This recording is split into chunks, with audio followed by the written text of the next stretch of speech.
Late one evening, the city glowed with neon lights as the clinking of glasses and soft chatter filled one of its most expensive restaurants. Businessmen in tailored suits leaned back in plush leather chairs while waiters moved swiftly, serving dishes that cost more than an ordinary family's weekly income. At a corner table near the window sat a man who seemed to command the room without speaking. His reputation preceded him: wealthy, powerful, untouchable. He dined alone, as he often did, with a half-eaten meal resting before him while his phone buzzed relentlessly with business calls. But in that moment, a voice broke the rhythm of luxury and silence. It was soft, almost hesitant, yet steady enough to reach his ears. "May I have your leftovers, sir?" The words startled him. He looked up sharply, his brow furrowed. Standing before him was a young woman. Her dress was faded, her shoes worn thin, yet her posture carried quiet dignity. She did not fidget or lower her gaze like the beggars he had brushed off countless times. Instead, she stood with a strange strength, her eyes shining with something he could not immediately name. Hunger, yes, but also pride. He was about to wave her away, to call for the manager, but his hand froze midair. Her eyes locked with his. In that instant, the bustling noise of the restaurant seemed to vanish, leaving only the silence between them. He saw no pity in her gaze, no desperation, only a quiet plea wrapped in dignity. Something stirred inside him, something unfamiliar. Without a word, he pushed the plate toward her.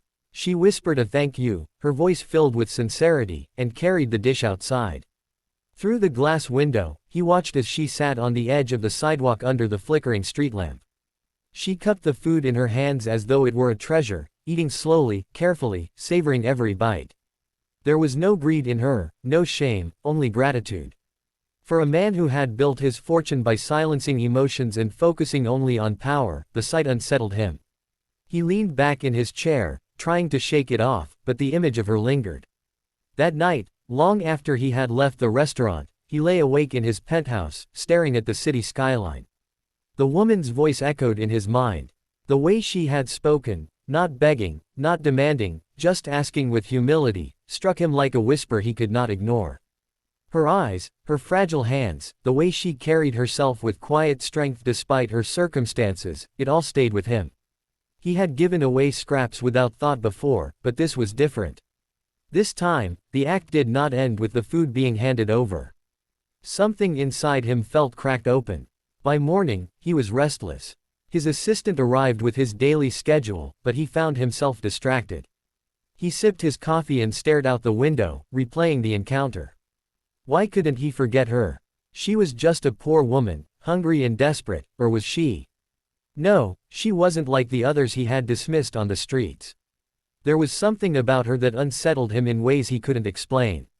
For the first time in years, he felt as though he had missed something important in life, something far more meaningful than profit margins and stock exchanges. Later that day, he returned to the same restaurant, though he had no appetite. He found himself glancing toward the door, half expecting her to walk in again. She didn't. Yet her absence only deepened his unease. The smallest act of giving, something he had always regarded as insignificant, had planted a seed in him. That seed, though he could not yet name it, was growing into something stronger, something he had long forgotten how to feel. The following day, the city was buzzing with its usual chaos, honking cars, hurried footsteps, and the rush of people chasing time. The millionaire's car slowed near an old neighborhood he had never bothered to visit before. He had given the driver vague directions, but in truth, he wasn't sure what he was searching for. Then, as the vehicle passed a worn-down building with faded paint, he noticed a small crowd gathered near its entrance. Curiosity stirred, and he ordered the driver to stop. Stepping out, he adjusted his tailored suit, feeling strangely out of place. From a distance, he saw her, the same woman who had asked him for leftovers. But this time, she was not receiving food. She was giving it. With a gentle smile, she ladled soup into bowls, handing them to a line of hungry children. The very plate he had given her last night had been split into smaller portions, and though her own body seemed frail, her face glowed with joy as the children laughed and clapped. The sight froze him in place. He had assumed she was desperate only for herself, yet here she was, thinking of others before her own hunger. The image pierced him deeply.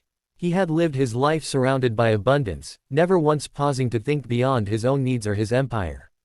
She, with nothing to her name, had given everything she could. His chest tightened with a feeling he struggled to name. He lingered, watching her movements, the way she bent low to speak kindly to each child, the way she touched their heads as though they were her own. It was then that she noticed him. Their eyes met again, and this time, her gaze was softer, almost knowing. She did not thank him, nor did she appear embarrassed. She simply nodded in acknowledgement, as though saying, "You see now." He approached, his polished shoes crunching against the gravel.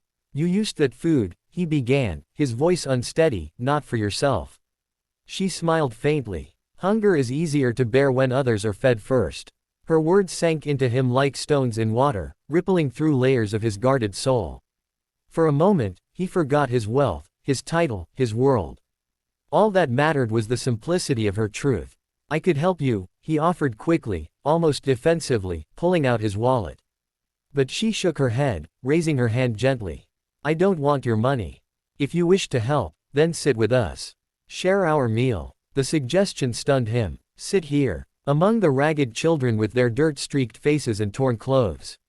His instinct screamed against it. He was a man of status, used to golden cutlery and crystal glasses, not wooden benches and chipped bowls. Yet something stronger than pride urged him forward.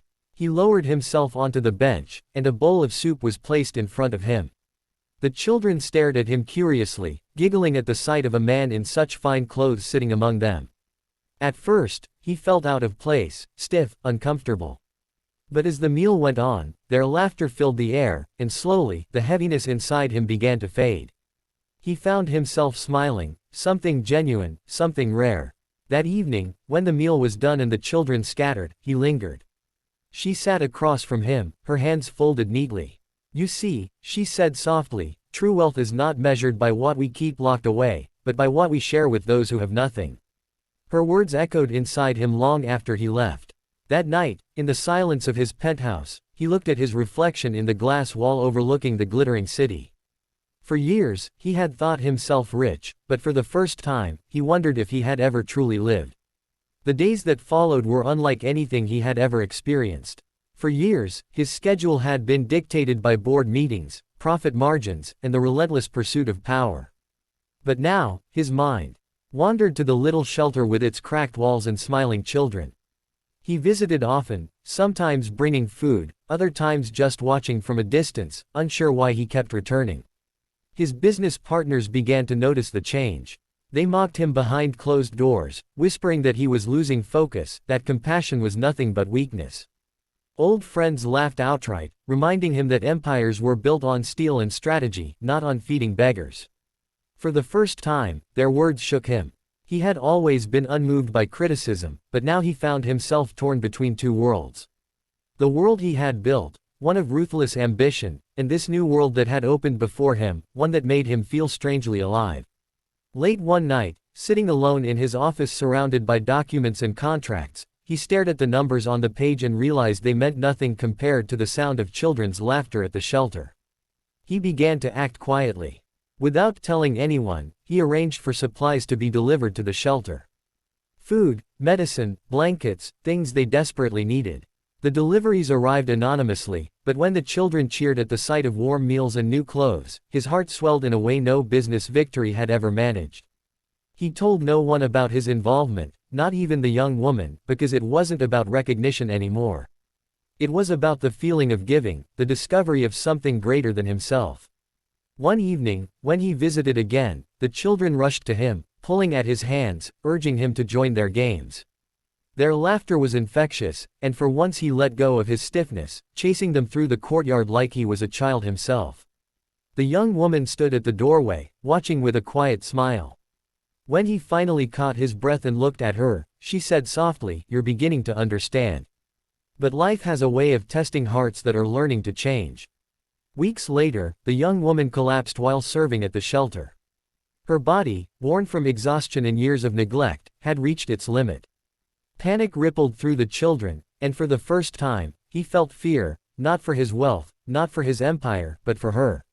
He carried her himself to the best hospital in the city, barking orders at the doctors, refusing to leave her side.